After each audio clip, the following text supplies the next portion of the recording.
Hello everyone, কেমন আছো? আশা করছি তোমরা সকলে খুব ভালো আছো আর আমিও খুব ভালো আছি। তো কালকে আমি তোমাদেরকে দেখিয়ে দিয়েছিলাম কি আমরা কামিজের মেজারমেন্টটা কিভাবে নেব। তো আজকে আমি তোমাদেরকে পুরো ড্রয়িং করে বুঝিয়ে দেব। আমি একদম একটা ধাপে ধাপে শেখাবো, না হলে তোমরা বুঝতে পারছো না। আমি বুঝতে পারছি, সেটা অনেকেই কমেন্ট করছো ব্লাউজটা দেখাতে। অবশ্যই তোমরা চিন্তা করো না, ব্লাউজটা কিন্তু দেখাবো। এখনো ব্লাউজের অনেক কিছু বাকি আছে। যেহেতু কামিজটা একটু সহজ, তার জন্য আমি কামিজটাকে নিয়ে চলে এলাম। ব্লাউজটা অনেক দিন করে করে তোমরা একঘেয়েমি হয়ে গেছিলো বলে আমি ব্লাউজটা ছেড়ে আর আমি কামিজটা তোমাদেরকে দেখাচ্ছি। কামিজটাতে বেশি সময় লাগবে না।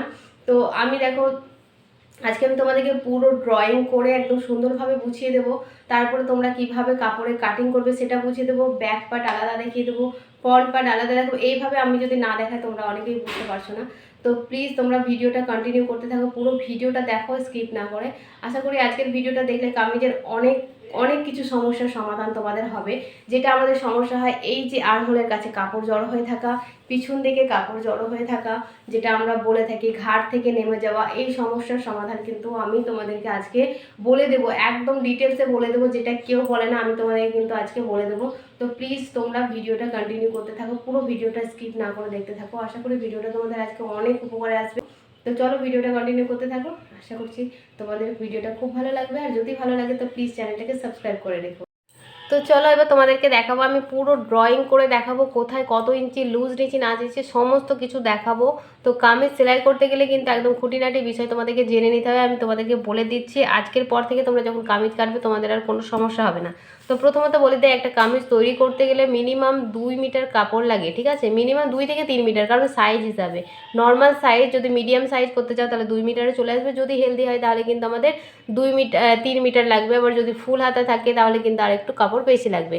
এই হিসাবে আমরা কাপড়ের মেজারমেন্ট করে থাকি, ঠিক আছে? তো প্রথমে আমরা কি করব, কামিজটাকে 4 ভাঁজ কাটিং করব, 4 ভাঁজে কাটিং করব। অনেক সময় হয় যখন আমাদের চুড়িদারের পিস থাকে, যখন সামনে গলাতে ডিজাইন থাকে, তখন কিন্তু আমরা আলাদা আলাদা করে কাটিং করে থাকি। সামনের পার্ট আলাদা কাটিং করি এবং পিছনের পার্ট আলাদা কাটিং করি। তো এখানে আমি তোমাদেরকে দেখাচ্ছি 4 ভাঁজে কাটিং করা। অবশ্যই পিস থেকে কিভাবে কাটিং করব সেটাও তোমাদেরকে আমি একটা ভিডিওতে দেখিয়ে দেবো। তো প্রথমে তো আমরা কি করব, লম্বার মাপ নেব। লম্বা যাই হবে আমরা কি করব, 2 ইঞ্চি প্লাস করে নেব। লম্বার সঙ্গে আমরা প্রথমে 2 ইঞ্চি প্লাস করে নেব। তো এখান থেকে আমরা আগে একটা লম্বার দাগ দিলাম, ঠিক আছে? লম্বা আমাদের ধরো 14 ইঞ্চি যদি হয় তাহলে আমরা 16 ইঞ্চি নেব, মানে লম্বা যাই হবে তার সঙ্গে আমরা 2 ইঞ্চি কিন্তু প্লাস করে নেব। তাহলে এটা আমাদের লম্বা হলো। এবার লম্বা থেকে আমরা কি করব, পুটের মেজারমেন্ট নেব। পুট পুট বলতে আমাদের শোল্ডারের কথা বলছি। তাহলে শোল্ডার আমরা কত নেব, আমরা এর আগে তোমাদেরকে দেখিয়েছিলাম কি পুট ভেঙে আমাদের শোল্ডার নিতে হয়। আজকে আমি তোমাদেরকে দেখাবো পুট, যদি ধরো আমাদের এখানে পুট আছে 14 ইঞ্চি, ঠিক আছে? পুট আছে আমাদের 14 ইঞ্চি। তা 14কে আমরা 2 দিয়ে আগে প্রথমে ভাগ করে নেব। তাহলে আমাদের বেরোবে কত ইঞ্চি, 7 ইঞ্চি। তাহলে এখানে আমরা কিন্তু 7 ইঞ্চি পুট নেব। আমরা এখানে 7 ইঞ্চি পুট নেব, কারণ আমরা এখানে কম কিছু করব না, যা ফুট আছে সেটাকেই নেব। ধরো 7 ইঞ্চি আমি এখান থেকে পুট নিলাম। এবার এই যে আমাদের পুট আমরা এইভাবেই নেব। এইভাবে করে দেখাবো আমি তোমাদেরকে পুরো কাটিং করে, এবং নিজে পরে দেখাবো তোমাদেরকে কি এইভাবে করলেও কিন্তু বেশি সুন্দর হয় আমাদের পুট ভাঙার থেকে।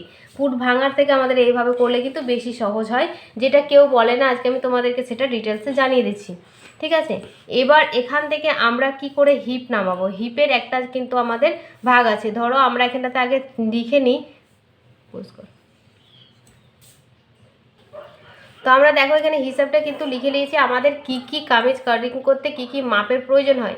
মিনিমাম এই মাপগুলোর প্রয়োজন হয়, আরও একটা মাপ প্রয়োজন হয়, সেটা আমি তোমাদেরকে যখন কাটিং করব তখন বডির ওপরে দেখিয়ে দেবো কি কোন মাপটার কথা আমি বলছি। তো প্রথমে তো দেখো আমরা পুটের মাপ, পুটটাকে আমরা ভেঙে নিয়েছি, এটা আলাদা। তো আমাদের কি করতে হবে, ছাতির মাপ নিতে হবে। ছাতি বলতে আমাদের বুকের মাপ। বুকের মাপটা আমরা কি করব, দেখো এখানে 32 আছে। তো অবশ্যই এটাকে আমরা কিন্তু 4 ভাঁজে যেহেতু কাটিং করছি, তাহলে 4 দিয়ে ভাগ করতে হবে। তাহলে কত হচ্ছে, 8 ইঞ্চি। তার সঙ্গে আমরা 2 ইঞ্চি প্লাস করব, তাহলে হচ্ছে আমাদের 10 ইঞ্চি। আগে আমরা কিন্তু এইভাবে হিসাবটা বের করে নেব। এটা হচ্ছে কোমরের মাপ। কোমরের বলতে পাছা লম্বার কথা বলা হচ্ছে। তাহলে কোমরের মাপ, এটাকেও কিন্তু আমরা 4 দিয়ে ভাগ করে নেব। তারপরে আমরা এটাকে 2 ইঞ্চি প্লাস করব।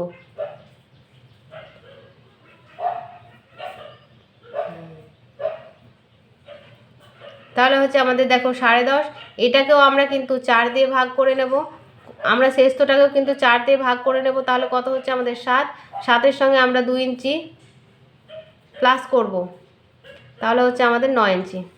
এটা হচ্ছে মোহরা। মোহরাকে আমরা 2 দিয়ে ভাগ করব, মানে হচ্ছে আমাদের 7.5 ইঞ্চি। আর এটা হচ্ছে লম্বা, লম্বার সঙ্গে আমরা 2 ইঞ্চি প্লাস করব, তাহলে হচ্ছে 36। তাহলে বুঝতে পারলে আমরা আগে এইভাবে হিসাবটাকে আগে বের করে নেব, তারপরে আমাদের কাটিং করব। তাহলে দেখো এখানটাতে আমরা পুট নিলাম কত, পুট আমাদের যা আছে তার অর্ধেক নিলাম, মানে পুট হচ্ছে আমাদের দেখো 14 ইঞ্চি, 14 ইঞ্চিকে আমরা ভাগ করলাম 2 হলো, 7 হলো, তাহলে 7 আমরা এখানে 7 ইঞ্চি পুট নিয়ে নিলাম। এবার এখান থেকে আমরা মোহরাটা কিভাবে নেব, মোহরা আমাদের ভাঙার একটা সূত্র আছে, সেটা হচ্ছে আমাদের ছাতিকে 6 দিয়ে ভাগ করতে হবে। এই ছাতি হচ্ছে আমাদের 32, 32কে আমরা যদি 6 দিয়ে ভাগ করি তাহলে কত হবে,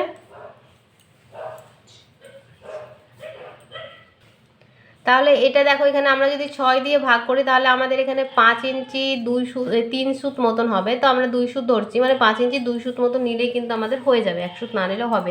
ঠিক আছে, তোমরা এটাই একটা সূত্র, কিন্তু আমরা যখনই মোহরা বের করব, মোহরা বের করার একটা সূত্র হচ্ছে ছাতিকে আমরা 6 দিয়ে ভাগ করে নেব। ঠিক আছে, 6 দিয়ে ভাগ করার পরে কিন্তু আমরা এখানে 1 ইঞ্চি প্লাস করব। তাহলে আমাদের 5 ইঞ্চি 2 সুত যদি হয় বা 3 সুতই হয়, তাহলে 5 ইঞ্চি যদি 3 সুত হয় তাহলে তার সঙ্গে আমরা কী করবো, 1 ইঞ্চি যোগ করবো, তাহলে 6 ইঞ্চি 3 সুত। তাহলে আমরা এখান থেকে 6 ইঞ্চি 3 সুত নিয়ে নেব। বুঝতে পারলে, এটা কিন্তু একদম একটা সুন্দর একটা সূত্র, সেটা কিন্তু কেউ বলে না, আমি তোমাদের বলে দিলাম। এই সূত্র হিসাবে তোমরা যদি মোহরা ভাঙো তাহলে কিন্তু সহজে মোহরাটা বেরিয়ে যাবে। এবার দেখো এখানে আমি বলি, এখান থেকে আমরা কি করি, এটা হচ্ছে আমাদের ছাতির মাপ, আমরা ছাতির মাপ কি করব, 4 দিয়ে ভাগ করে 2 ইঞ্চি যোগ করবো, তাহলে কত হচ্ছে আমাদের 4 দিয়ে ভাগ করে 8 হচ্ছে, আর 2 ইঞ্চি যোগ করলে 10 হচ্ছে। তাহলে এখান থেকে আমরা 10 ইঞ্চি, মানে এইখান থেকে শুরু করে আমরা 10 ইঞ্চিতে একটা সোজা দাগ দিয়ে দিলাম। এটা আমাদের কিসের মাপ হচ্ছে বলো তো, এটা আমি একটু বড় করে দিলাম। এটা হচ্ছে আমাদের কিসের মাপ বলো তো, এটা হচ্ছে আপার চেস্ট, বা এটা কিন্তু আমাদের আপার চেস্ট, মানে এটা কিন্তু আমাদের ছাতির মাপ কিন্তু অরিজিনালি নয়। ছাতির মাপ কোথায় হবে দেখো, এইখান থেকে আমরা 2.5 ইঞ্চি নিচে একটা দাগ দেবো, এইখান থেকে 2.5 ইঞ্চি নিচে আমরা কিন্তু এখানটা দাগ দেবো। ধরো এখান থেকে আমরা 2.5 ইঞ্চি দূরত্বতে কিন্তু একটা দাগ দিয়ে দেবো। এটা হচ্ছে আমাদের আপার চেস্ট, যেটাকে আমরা বলে থাকি, এটা হচ্ছে আপার চেস্ট, এটা হচ্ছে আমাদের অরিজিনাল ছাতি বা বেস্ট বলতে পারো। ঠিক আছে, এইটা হচ্ছে আমাদের কিন্তু অরিজিনাল। তাহলে এই জিনিসটা আমরা কিন্তু করেই থাকি না, মানে আমরা করিই না, জাস্ট এখান থেকে আমরা কিন্তু এটা শেপ দিয়ে দিই। আমাদের দেখো আমাদের যে ফিগার আছে তার শেপটা কীরকম হয়, আমাদের নিশ্চয়ই এমনি কোণ করে হয় না। আমরা যখন দাঁড়াও আমি তোমার এটা পুরো ড্রয়িংটা করে দিই। তারপরে দেখো এখান থেকে আমরা কি করব, আমরা তোমাদেরকে বলেছিলাম এর আগের ভিডিওতে আমি দেখিয়েছি কি, দেখো আমাদের এটা হচ্ছে আমরা বুঝতে পারছি কি এটা আমাদের মোহরার নিচে আমাদের ছাতির মাপ হবে, তার 2.5 ইঞ্চি দূরত্বতে আমরা কিন্তু ছাতির মাপটা নিলাম, এটা ছাতির আপার চেস্ট যেটা বলছে সেটা নিলাম। এবার এই নিচ থেকে আমরা শেষতর মাপটা কততে নেব, 6.5 ইঞ্চিতে, 6.5 ইঞ্চিতে আমরা শেষতর মাপ নেব, আর 13 ইঞ্চিতে আমাদের নেব কি কোমরের মাপ। ঠিক আছে, তোমাদেরকে বলে দিলাম, এটা আমি যখন কাপড়ে কাটিং করব তখন তোমাদেরকে ভালোভাবে আরও বুঝতে পারবে। তাহলে এটা হয়ে গেল আমাদের শেষতর মাপ, আর এটা হয়ে গেল আমাদের কোমরের মাপ। তাহলে কতগুলো দাগ হচ্ছে দেখো, তাহলে কতগুলো দাগ হচ্ছে দেখো, আমাদের কিন্তু পরপর 3টে আমরা দিয়ে দিলাম। ঠিক আছে, 3টে আমরা এখানটাতে কিন্তু দাগ দিয়ে দিলাম। এবার দেখো এখান থেকে আমরা কি করব, ছাতির মাপটা আমরা 10 ইঞ্চি আমরা এখানে দাগ দিয়ে দিলাম, 10 ইঞ্চিতে নিলাম। এটা হচ্ছে আপার চেস্ট, যেটা সেটাও 10 ইঞ্চি নিলাম, আর ছাতিও নিব কিন্তু আমরা 10 ইঞ্চি। ঠিক আছে, দুটোই কিন্তু আমরা 10 ইঞ্চি এখানে নিয়ে নিলাম।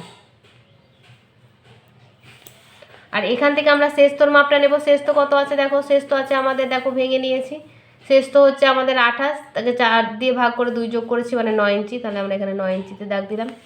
এইটা হচ্ছে আমাদের কোমর কত আছে দেখো, কোমর হচ্ছে 34, আমরা ভাগ করে দেখো 10.5 পেয়েছি, তাহলে এখানে আমরা 10.5 নিয়ে নিলাম।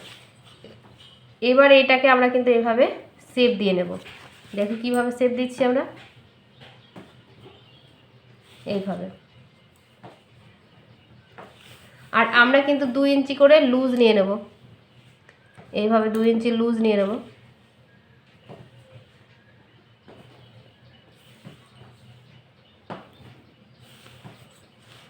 তাহলে এটা হচ্ছে আমাদের কিন্তু অরিজিনাল শেপ। এইটা দেখো আমাদের কিন্তু এইভাবে কোণ করে আমাদের বডির শেপ কিন্তু থাকে না, আমাদের কিন্তু শেপটা এরকম স্টাইলের কিন্তু থাকে। তুমি দেখো এখান থেকে আমাদের সোজা থাকে, তারপরে এই জায়গাটা আমাদের ছাতির জায়গাটা একটু মানে একটু বড় থাকে, তারপরে কিন্তু আমাদের শেষটা আসে। এখানে আমরা যখন শেপ স্কেল দেব, শেপ স্কেল দিয়ে আমরা কিন্তু এটাকে সুন্দরভাবে একটা শেপ দিয়ে নেব।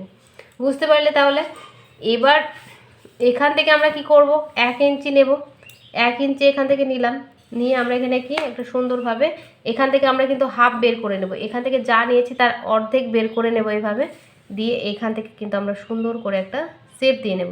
তোমরা অবশ্যই স্কেলের সাহায্যে দেবে, আমি জাস্ট এটা দেখানোর জন্য তোমাদেরকে দিচ্ছি, তোমরা কিন্তু এভাবে দিয়ে নেবে, ঠিক আছে। এবার কি করব, আমাদের যেটা সামনের পার্ট হবে, মানে আমাদের যে তাল পার্ট, যেখানে আমাদের বগলের কাছে কাপড় জড়ো হয়ে যায়, সব থেকে বড় সমস্যা কাপড় জড়ো হয়ে যায়, সেটার জন্য আমরা কি করব, এই ভেতর দিক থেকে আমরা কি করব 1 ইঞ্চি কিন্তু নিয়ে নেব।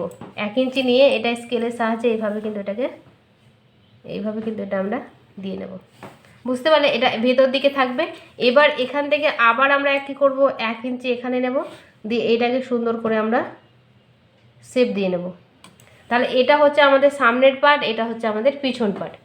আর এখানে অবশ্যই কিন্তু আমাদের এখান থেকে 2.5 ইঞ্চি রেখে তারপরে কিন্তু হাফ ইঞ্চি আমাদের কিন্তু শোল্ডার ডাউন করতেই হবে।